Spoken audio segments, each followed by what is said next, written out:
Hello hi welcome नमस्ते, मेरा नाम ऋतिक और आज हम फिर से बात करने वाले हैं एक और इंटरेस्टिंग कंसेप्ट की। तो ये वीडियो उन बच्चों के लिए मोस्ट इंपोर्टेंट होने वाली है जिनका या तो बीए प्रोग्राम में थर्ड सेमेस्टर का एग्जाम होने वाला है या फिर जिनके पास सब्जेक्ट है optimization methods for economic analysis, है ना। इस सीरीज की काफी टाइम से डिमांड चल रही थी कि भाई इस सीरीज के ऊपर मैं वीडियोस बनानी शुरू करूं और फाइनली अब इस सीरीज के ऊपर किताब आ चुकी है, बुक आ चुकी है, डीयू की भी और एक्स्ट्रा जिस बुक्स में पढ़ाने वाला था वो भी। अब मुझे पता लग गया कि सिलेबस में क्या क्या पार्ट है और क्या क्या पार्ट नहीं है। तो अब हम इस सीरीज से बात करेंगे, मतलब इस वीडियो से हम शुरू करेंगे इस सीरीज को और खत्म कर देंगे कुछ दिनों के अंदर। आई बात समझ में? और अगर भाई वीडियो पसंद है तो वीडियो को लाइक करना मत जाना और चैनल को सब्सक्राइब भी कर लेना। और आज हम बात करेंगे लेसन नंबर 1, ठीक है, कंपैरेटिव स्टैटिस्टिक्स एनालिसिस की। तो फिर शुरू करते हैं इस चैप्टर को। तो इसमें पढ़ना क्या है हमें लेसन 1 में या फिर यूनिट 1 में, कंपैरेटिव स्टैटिस्टिक्स एनालिसिस। अब पहले समझते हैं कंपैरेटिव वर्ड को। कंपैरेटिव वर्ड जो है वो बना हुआ है कंपैरिजन से, और सिंपल सी बात है कंपैरिजन किसी एक चीज का तो होता नहीं है। कंपैरिजन करने के लिए हमें कम से कम दो या दो से फालतू चीजें चाहिए होती हैं, ठीक है। तो बात हम किस चीज का कंपैरिजन करने वाले हैं भैया स्टैटिस्टिक्स एनालिसिस में? तो पहले हम कंपैरिजन करने वाले हैं इक्विलिब्रियम का। अब जिनको नहीं पता इक्विलिब्रियम क्या होता है उसको मैं समझाता हूं, ठीक है। उससे पहले आपको डिमांड और सप्लाई समझना पड़ेगा, ठीक है। लॉ ऑफ डिमांड आप सबको पता होगा। डिमांड का मतलब क्या होता है कि जो हम किसी चीज को परचेज करने की डिमांड करते हैं, जैसे मान लो सपोज करो एक सिंपल होता है, मैं लॉ ऑफ डिमांड एक्सप्लेन करने वाला हूं। वो क्या कि जब किसी चीज की प्राइस कम होती है ना, तो हम डिमांड ज्यादा करते हैं, लेकिन अगर किसी चीज के प्राइस बढ़ गए तो उसकी डिमांड अपने आप क्या हो जाती है, कम हो जाती है। ऐसे ही, ठीक है, इसे हम बोलते हैं लॉ ऑफ डिमांड, जो कि होता है इनवर्स रिलेशन किसके बीच में, प्राइस और डिमांड के बीच में। अगर प्राइस ज्यादा है तो डिमांड कम होगा, और अगर प्राइस कम हो चुके हैं तो डिमांड क्या होगी, ज्यादा होगी, ठीक है। अब यहां से एक बात और समझने की कोशिश करते हैं, ऐसा होता क्यों है। एक सिंपल सी बात है, अगर प्राइस कम होगी तो जो कंज्यूमर है उसकी परचेजिंग पावर बढ़ जाएगी, ठीक है, तो डिमांड ज्यादा करेगा। लेकिन अगर प्राइस बढ़ गए हैं, उसकी इनकम तो सेम है, ठीक है। तो अब अगर उसकी इनकम सेम है, इस बात का मतलब क्या है कि उसकी परचेजिंग पावर अब कम हो चुकी है प्राइस के बढ़ने की वजह से, तो डिमांड कम करेगा। जैसे हमको एग्जांपल समझाता हूं। जैसे मान लो कि मेरी पॉकेट मनी मात्र 100 रुपए है, ठीक है, और मुझे पसंद है भाई मैं जिम के बाद सेब वगैरह खाऊं। सपोज करो अगर सेब 50 रुपए किलो है तो मैं 2 किलो की डिमांड करूंगा। सिंपल सी बात है कि मैं 100 रुपए में 2 किलो सेब खरीद सकता हूं। लेकिन अगर प्राइस बढ़ गई और प्राइस हो गए कितने, 100 रुपए पर केजी। अब प्राइस बढ़ने की वजह से अब मेरी इनकम तो घर वाले इतनी दे रखी है भाई, 100 रुपए खर्च कर सकता 2 दिन के, ठीक है। तो मैं क्या करूंगा, सिर्फ 1 किलो सेब ले पाऊंगा। तो परचेजिंग पावर कम हो गई प्राइस के बढ़ने की वजह से, जिसकी वजह से डिमांड में अपना क्या कर दूंगा, कम कर दूंगा। अब समझते हैं पहले लॉ ऑफ सप्लाई को। तो लॉ ऑफ सप्लाई क्या होता है, जिनको मैंने बता देता हूं। लॉ ऑफ सप्लाई का सिंपल सा मतलब क्या होता है, देखो कि अब हम समझेंगे प्रोड्यूसर के पॉइंट ऑफ व्यू से। अब तक हमने देखा है कंज्यूमर के पॉइंट ऑफ व्यू को, कंज्यूमर क्या सोचता है। अब प्रोड्यूसर क्या सोचता है कि मैं अपने सामान को जब बेचूंगा जब मार्केट में उसके रेट सबसे ज्यादा होंगे, ठीक है। अगर मैं एज ए प्रोड्यूसर हूं, जब तक मुझे कोई उसके हायर प्राइस पे नहीं करेगा तब तक मैं वो चीज सेल नहीं करूंगा। यानी कि प्रोड्यूसर ये सोच रहा है कि जब मार्केट में सामान का रेट सबसे ज्यादा होगा मैं तब उस चीज को बेचने की कोशिश करूंगा, फिर बेचूंगा। तो लॉ ऑफ सप्लाई जो है ना, उसका रिलेशन प्राइस के साथ पॉजिटिव होता है। यानी कि प्राइस हाई तो सप्लाई भी बढ़ा देंगे, और प्राइस अगर कम हो गए सप्लाई भी कम कर देंगे। यानी कि चीजों को स्टॉक करके अपने पास रख लेंगे, वापस जब प्राइस राइज करेंगे तब मैं वो चीज सेल करूंगा। आई बात समझ में? तो ये होता है लॉ ऑफ सप्लाई। अब बात है भैया इसका इक्विलिब्रियम से क्या मतलब, और हमने ये 11th 12th इकोनॉमिक्स में पढ़ा था क्या कि जब डिमांड और सप्लाई दोनों बराबर होते हैं, हम क्या बोलते हैं उसे, इक्विलिब्रियम, ठीक है। कि डिमांड, जितनी डिमांड हो रही है मार्केट में उतनी ही सप्लाई हो रही है, क्या बोलते हैं, इक्विलिब्रियम। लेकिन सपोज करो अगर डिमांड ज्यादा है प्राइस कम है, डिमांड ज्यादा है सप्लाई कम है, तो क्या होंगे, प्राइस हाई होंगे, यानी कि इन्फ्लेशन बढ़ेगा। और अगर डिमांड क्या है, कम है, सप्लाई ज्यादा है, तो क्या होगा, प्रोड्यूसर्स को लॉस होगा, डिफ्लेशन होगा उस टाइम पे, ठीक है। तो ये पॉइंट्स है, उसके ऊपर हम आगे आने वाली वीडियोस में बात करेंगे, इतना मैं डीप में नहीं जाना। हमें समझना है इक्विलिब्रियम क्या होता है। अब हम इक्विलिब्रियम को कंपेयर करते हैं। अब बात है इक्विलिब्रियम को कैसे कंपेयर करते हैं भाई। इक्विलिब्रियम जो है वो भी चेंज होती रहती है, किसके साथ, क्वांटिटी के साथ साथ, टाइम के साथ साथ, ठीक है। कि जैसे जैसे क्वांटिटी ज्यादा प्रोड्यूस होगी, ज्यादा डिमांड करेंगे लोग, तो इक्विलिब्रियम भी क्या होगा, बार बार चेंज होगा। तो इसलिए हम अलग अलग इक्विलिब्रियम को कंपेयर करने की कोशिश करते हैं उसके क्वांटिटी के हिसाब से, यानी कि उसके वेरिएबल के हिसाब से। चलो फिर अब समझते हैं इस बात को। देखो उसने क्या बोला है, comparative statistics concerned with comparison of different equilibrium states ठीक है, वो अलग अलग इक्विलिब्रियम स्टेट्स को कंपेयर करने की कोशिश करता है, यानी कि पहले इक्विलिब्रियम पॉइंट क्या था, अब इक्विलिब्रियम पॉइंट क्या है, फ्यूचर में क्या होने वाला है, इन सबको हम कंपेयर करते हैं इसके अंदर। ठीक है, with different sets of values, जहां पे अलग अलग वैल्यूज होती हैं, अलग अलग पैरामीटर्स होती हैं, ठीक है, और एक्सोजीनियस वेरिएबल्स, बहुत सारे वेरिएबल्स होते हैं। ठीक है, ठीक है, अब यहां पे हम जनरली ना सिर्फ दो इक्विलिब्रियम कंपेयर करते हैं। एक तो होता है प्री चेंज इक्विलिब्रियम, ठीक है, जिसको हम क्या बोल सकते हैं, इनिशियल इक्विलिब्रियम, कि पहले इक्विलिब्रियम क्या था, यानी कि अभी क्वांटिटी में कोई चेंज नहीं आया है तो इक्विलिब्रियम पॉइंट ये है। लेकिन अगर क्वांटिटी की मतलब डिमांड बढ़ गई किसी ऑब्जेक्ट की, किसी भी सर्विसेज की, किसी भी गुड्स की, ठीक है, तो इक्विलिब्रियम क्या हो जाता है फ्यूचर में, उसको हम क्या बोलते हैं, पोस्ट चेंज इक्विलिब्रियम, यानी कि फाइनल इक्विलिब्रियम। ठीक है, तो हम इसको कंपेयर करने की कोशिश करते हैं इस टॉपिक में। अब बढ़ते हैं आगे। तो एक तो हमने क्या पढ़ा, पोस्ट चेंज इक्विलिब्रियम, और एक हमने क्या पढ़ा, प्री चेंज इक्विलिब्रियम। इसके बाद डाटा दो तरह के होते हैं, एक तो होता है क्वालिटेटिव और एक होता है क्वांटिटेटिव। अब बात आई भैया क्वालिटेटिव क्या होता है, क्वांटिटेटिव क्या होता है, ये दो टॉपिक हमने स्टैट में ही पढ़े थे। ठीक है, तो वैसा फिर भी समझा देता हूं। क्वालिटेटिव वर्ड बना हुआ है क्वालिटी से, है ना, जब हम सिर्फ एक जजमेंट पास करते हैं, उसका नंबरों से कोई लेना देना नहीं होता। लेकिन क्वांटिटेटिव का मतलब क्या होता है, क्वांटिटी से, जब हम नंबर्स के बारे में बात करते हैं। जैसे मान लो एक सिंपल सी बात है, अगर किसी की इनकम बढ़ गई तो वो कंजप्शन बढ़ा देगा। ठीक है, तो ये क्या होगी, एक क्वालिटेटिव स्टेटमेंट जो मैंने पास की, कि इनकम बढ़ी है, अब किसी की इनकम होगी भाई मान लो 10,000 से 20,000, तो खुश हो गया, तो इनकम डबल होगी, अब तो भाई साहब जो मिलेगा वही खाऊंगा, ठीक है, पूरे ऐश करूंगा जिंदगी में, पूरे मजे लूंगा। आई बात समझ में। लेकिन अगर किसी की इनकम कम हो गई तो कंजप्शन कम भी कर देगा, ठीक है, उसे कम करना पड़ेगा वरना वो सर्वाइव नहीं कर सकता। तो ये चीजें होती हैं, इसको हम क्या बोलते हैं, क्वालिटेटिव स्टेटमेंट, जहां पे मैंने कोई भी मेजरमेंट की बात नहीं करी, कोई भी नंबर्स को नहीं टच किया, सिर्फ एक जनरल स्टेटमेंट पास करी। लेकिन बात है क्वांटिटेटिव स्टेटमेंट क्या होता है। ठीक है, अब ऐसे मान लो कि जैसे मैंने भी ये नंबर की बात करी ना, क्या एग्जांपल ये देखिए, मान लो इनकम 10,000 से, अब मान लो किसी की इनकम पहले 10,000 थी, तो उसमें से वो 8,000 रुपए कंजप्शन में खर्च करता था और 2,000 रुपए सेविंग करता था। ठीक है, तो ये आगे उसकी कंजप्शन, ये है इनकम 22 दिखा देता हूं, और ये उसकी सेविंग 2,000। लेकिन जब उसकी इनकम 10 से 20 हो गई, 20,000 रुपए, तो उसकी कंजप्शन हो गई अब 16,000। ठीक है, 16 कह लो, 15 कह लो, और सेविंग कितनी होगी, सेविंग क्या होता है, इनकम माइनस में कंजप्शन, तो कितनी आ गई, 4,000 रुपए बचा लेता है।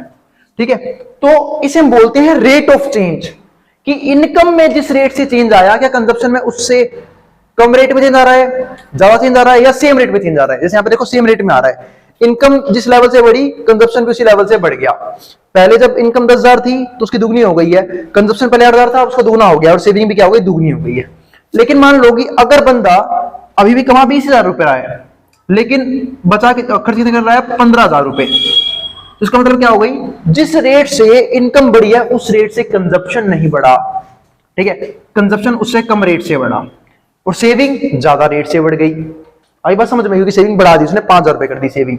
लेकिन अगर मान लो, मैं एक बार एक पॉइंट और रखता हूं, वो क्या, कि उसकी इनकम बड़ी डबल हो गई 10 से 20, लेकिन उसने जो कंजप्शन था वो 15 ना कर दिया, 17 कर दिया, यानी कि अब कंजप्शन बढ़ा दी उसने। और किस रेट से बढ़ाई है, ज्यादा रेट से बढ़ाई है। देखो, जब पहले इनकम 10 थी तो इनकम क्या हुई, सिर्फ डबल हुई है 20, लेकिन कंजप्शन पहले 8 का दूना 16 होना चाहिए था, लेकिन क्या हो गया, 16 से फाल्ट हो गया, कंजप्शन ज्यादा रेट से बढ़ गया, और सेविंग कम हो गई, कम रेट से बढ़ी, तो सेविंग हो गई 3,000 रुपए। तो ये एक पॉइंट भी हो सकता है। तो इसे हम बोलते हैं कि जब किसी एक चीज में चेंज आए तो उसकी वजह से दूसरी चीज में चेंज आना, यानी कि अब हम जो अगला टॉपिक पढ़ने वाले हैं वो है रेट ऑफ चेंज, जो एक डिफरेंशिएशन का कांसेप्ट है। ठीक है, यानी कि हम इस चैप्टर में जनरली डेरिवेटिव ही पढ़ने वाले हैं, आने वाली वीडियोस में हम डिफरेंशिएशन को खूब डीप में पढ़ने वाले हैं। ठीक है, तो पहले आप समझते हैं उसके लिए। तो ये तो क्या था हमारे पास, ठीक है, क्वालिटेटिव डाटा क्या होता है और क्वांटिटेटिव डाटा क्या होता है। तो देखो ये लिखा भी हुआ है, अ comparative statics analysis can be either qualitative और क्वांटिटेटिव, या तो वो क्वालिटेटिव होगा। और मेरी क्वालिटेटिव स्टेटमेंट क्या थी, कि जब किसी बंदे की कंजप्शन बढ़ेगी, इनकम बढ़ेगी, वो कंजप्शन बढ़ा देगा, अगर इनकम कम हो जाएगी तो कंजप्शन भी कम हो जाएगी। ठीक है, लेकिन जब हम उसे अमाउंट में कन्वर्ट कर देते हैं, जैसे कि अमाउंट में कन्वर्ट किया, तो वो हो जाता है क्वांटिटेटिव, यानी कि जब हम नंबर्स के बारे में बात करते हैं तब इसका काम आता है, और जब हम एक जजमेंट पास करते हैं तब भी होता है क्वालिटेटिव स्टेटमेंट। आई बात समझ में। जैसे बोलूं कोई बंदा ईमानदार है, अब उसमें नंबर तो नहीं लिख सकता ना, 10 ईमानदार है, 20 ईमानदार है, 30% ईमानदार है, नहीं। ठीक है, तो वो क्या हो गया, क्वालिटेटिव स्टेटमेंट। ठीक है, लेकिन जब मैं कंपैरिजन करता हूं किसी से, जैसे मान लो कि उसकी हाइट उससे 2 फुट ज्यादा है, तो वे क्या हो गया, एक तरह से क्वांटिटेटिव। तो समझ गए ना, जब हम नंबर्स की, मैथमेटिकल टर्म्स की बात करते हैं, नंबर्स की बात करते हैं, तब तो होता है वो क्वांटिटेटिव डाटा या फिर वो क्या होता है, क्वालिटेटिव डाटा। अब आगे पढ़ते हैं। तो अगला टॉपिक हमारा क्या है, rate of change and the derivative. ठीक है, रेट ऑफ चेंज जो है ना, वो कंसेप्ट है डेरिवेटिव का। मैंने आप लोगों को जब डिफरेंशिएशन पढ़ाना शुरू किया था, या फिर आप लोगों ने अगर मेरी और भी जो प्लेलिस्ट है उनसे कोई वीडियो देखी होगी, तो डेरिवेटिव का सिंपल सा मतलब यही होता है कि जब किसी एक चीज में चेंज आए किसी दूसरी चीज की वजह से, उसे हम क्या बोलते हैं, डिफरेंशिएशन। जैसे मैं एग्जांपल देता हूं कि सपोज करो एक सर्कल है, मान लो एक सर्कल है, सर्कल से ऐसा दिखता है, ये उसकी रेडियस है। अगर मैं सर्कल की रेडियस बढ़ा दूंगा, उसका एरिया अपना भी बढ़ जाएगा, सर्कमफेरेंस भी बढ़ जाएगा। लेकिन अगर मैं सर्कल की रेडियस कम कर दूंगा, उसका सर्कमफेरेंस भी कम हो जाएगा, एरिया भी कम हो जाएगा। ऐसे मान लो स्क्वायर है, अगर मैं स्क्वायर की जो साइड है वो बढ़ा दूं तो उसका एरिया बढ़ जाएगा, पेरीमीटर बढ़ जाएगा। अगर साइड कम कर दूं, एरिया भी कम हो जाएगा, पेरीमीटर भी कम हो जाएगा। तो ये होता है फर्क। फर्क किसकी वजह से आया, सर्कल में रेडियस की वजह से, स्क्वायर में उसकी साइड की वजह से। लेकिन बदल कौन रहे हैं, यहां पे बदल रहा है सर्कमफेरेंस और एरिया, वहां बदल रहा है पेरीमीटर और एरिया। ठीक है, इसी को हम बोलते हैं डेरिवेटिव, यानी कि जब किसी एक चीज में बदलाव आए किसी दूसरी चीज की वजह से। तो चलो फिर कंसेप्ट देखते हैं रेट ऑफ चेंज का। It involves the rate of change of equilibrium values, कि इक्विलिब्रियम वैल्यूज जो कैसे चेंज हो रही हैं, ठीक है, of y with respect to दिखाने का चेंज इन द पैरामीटर और एक्सोजेनियस वेरिएबल x, मतलब y की वजह से x कैसे चेंज हो रहा है। चलो मैं एक क्वेश्चन लिखता हूं, जैसे मान लो मैंने एक चीज लिखी यहां पे, y बराबर है fx, ध्यान से देखना अभी से। ठीक है, या फिर मैं एक फंक्शन लेता हूं x स्क्वायर, सपोज करो ये ले लिया मैंने फंक्शन। अब यहां से कुछ बातें क्लियर करेंगे हम। जैसे ही मैंने x की जगह 1 रखा, हम सब जानते हैं, या फिर 2 रखा, तो 2 का स्क्वायर कितना होता है, 4 होता है, तो y की वैल्यू 4 आ गई। या फिर मैं बोलता हूं f जो है वो 2 पे 4 आ गया, कि जब मैंने x से 2 रखा तो 2 का स्क्वायर 4 हो गया। लेकिन जब मैंने x से 3 रखा तो 3 का स्क्वायर 9 हो गया, यानी कि y, यानी फिर मैं बोलता हूं fx, ये हमारा कितना आ गया, 9 आ गया। fx नहीं f3, 3 का स्क्वायर कितना हो गया, 9 हो गया। ठीक है, तो इसे हम क्या बोल सकते हैं, जैसे मैंने x की वैल्यू में चेंज किया, y की वैल्यू वो अपने आप ही बदल गई।